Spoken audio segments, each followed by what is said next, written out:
আসসালামু আলাইকুম। আমন্ত্রণ বিডি মেঘনা নিউজ 24 সংবাদে। সাথে আছি আমি সানজিদ আক্তার স্মৃতি। শুরুতেই জানিয়ে দিব সংবাদ শিরোনাম, এরপর বিস্তারিত। হাইমচরে 7 মাসের অন্তঃসত্ত্বা স্ত্রীকে হত্যা, বিচারের দাবিতে উত্তাল গ্রামবাসী।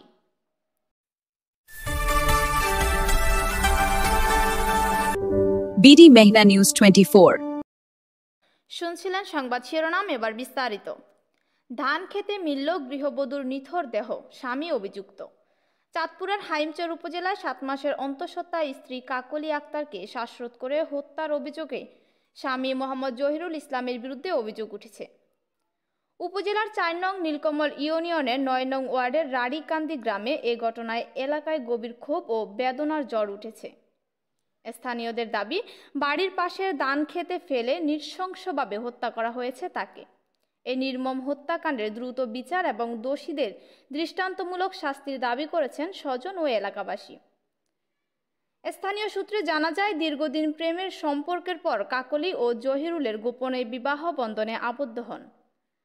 গ্রামের ইউপি সদস্য বাচ্চু সরকারের ভগ্নিপতি ও মোহাম্মদ রব চকিদারের ছেলে মোহাম্মদ মনির চকিদারের মধ্যস্থতায় তাদের বিয়ে হয়। তবে বিয়ের পর থেকেই তাদের দাম্পত্য জীবনে অস্থিরতা শুরু হয়। কথা কাটাকাটি ও বিরোধ ছিল নিত্যদিনের ঘটনা। জানা যায়, ঘটনার আগে কাকলি আক্তার মায়ের বাড়ি অবস্থান করেছিলেন। সেখান থেকে স্বামী জহিরুল তাকে ফোন করে বাড়িতে আসার জন্য অনুরোধ করেন। পরদিন সকালে ধান ক্ষেতের পাশে প্রথমে তার ব্যবহৃত ব্যাগ ও জুতা দেখতে পান স্থানীয়রা। কিছুক্ষণ পর মাঠে কাজ করতে যাওয়া এক কৃষকের চোখে পড়ে ধান ক্ষেতের ভিতরে পড়ে থাকা কাকলির নিথর দেহ। একই সঙ্গে শেষ হয়ে যায় তার গর্ভে থাকা 7 মাসের অনাগত সন্তানটির জীবনও।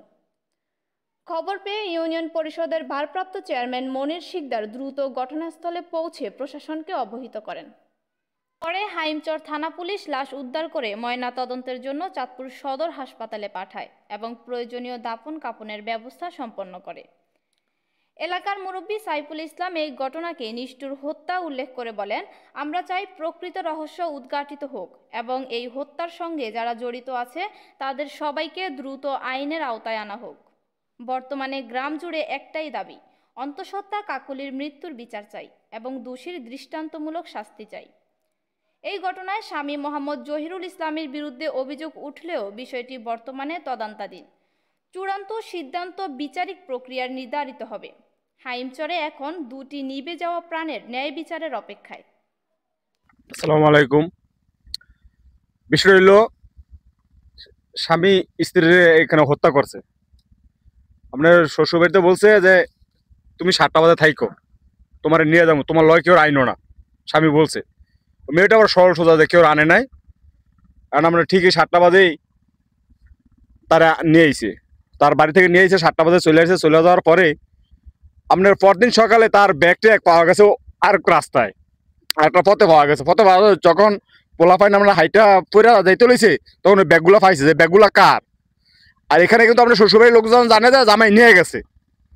তখন আপনার যে মোবাইল দিয়ে জামাই ফোন করে কথা বলছে যে তুমি তাড়াতাড়ি চলে আসো, 7টা বাজে, এর আগে আয়ো না, পরে আয়ো না, আর কেউ আনবা না তুমি, রাত 7টা বাজে।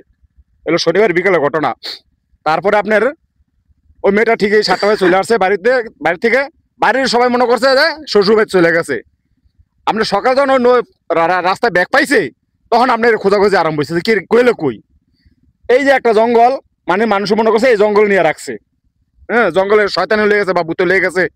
আপনার ওই নাম্বারে আবার জামের কাছে ফোন করছে যে জহিরুল ইসলাম, কি রে তুই কি কাকুলির নিছো নি? কয় কি আর বেশি কথা, কারণ কাকুলির নিছি। কাকুলি কোনটা? কাকুলির বাইর করে রাখেন, আমি আইতাছি বাজার।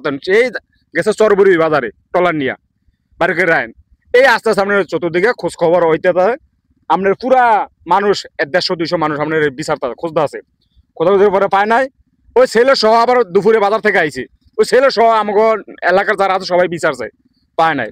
আর অবশ্যই এটা সবাই খুঁজে হয়ে যায়। তখন এটা কিন্তু আপনার বিচারের কোনো জায়গা না যে এদিকে হইলে ওদিক হইব, জোতা পাইছে ব্যাগ পাইছে ওদিকে। তখন আপনার এই স্থানীয় মেম্বার আসলো, সমাজের মুরব্বী আসলো, আর ওই মন্দিরে আসলো। এই আমরা ধান কাটতে আসি, এই জায়গায় যখন দায়িত্ব লইছে, হঠাৎ করে এই যেমন সামনে পড়ছে। তখন আমরা ওই ছেলেরে আটক করে লেছি যে তুই যাইতেই না কোনো। তখন অস্বীকার করে যে না, আমি এই কাম করি নাই। এখন মোবাইলের কথায় ইয়ার কথায় পরে যেমন স্থানীয় মেম্বার আসলো বাচ্চু সরকার, আপনার পরে সবাই মিলে যেমন জিজ্ঞাসাবাদ করছে, কেউ তার ফুলে টোকো দেয় নাই। জিজ্ঞাসাবাদ করছে মতন সে স্বীকার করছে যে আমি মেরে লাইছি, নাইলে আমারে মেরে লাইতো, আমারে হুমকি তুমকি দিছে, মেরে লাইছি। এই বিভিন্ন রকমের মেয়েটারে পাওয়া যাইলো হাত পাশে বাঁধা, গলার ভিতরে হলো চাদর দিয়া খুব গিটা দিয়া বান্ধা, আর পাওগুলা ছাড়া। পরে হইলো আমরা মনীষ শিকদারে ফোন করার পর মনীষ শিকদারে হামচর থানা ওসি সাহেবের জানাইছে, এদের মাধ্যমে হইলো লাশ উদ্ধার করছি। পরে ময়নাতদন্ত করে আমরা লাশ মারি দিছি। এই পঞ্চতুলিক আমরা আছি, কিন্তু এই মামলাটার ব্যাপারে আমি মনে করি দ্রুত বেগে যে জহুরুল বা জহুরুলের সাথে যদি কেউ জড়িত থাকে তাদের আইনত ব্যবস্থা নেওয়া বা ফাঁসি দেওয়ার আবেদন করি আমরা আমনগো মাধ্যমে বা আইনের প্রতি আমরা।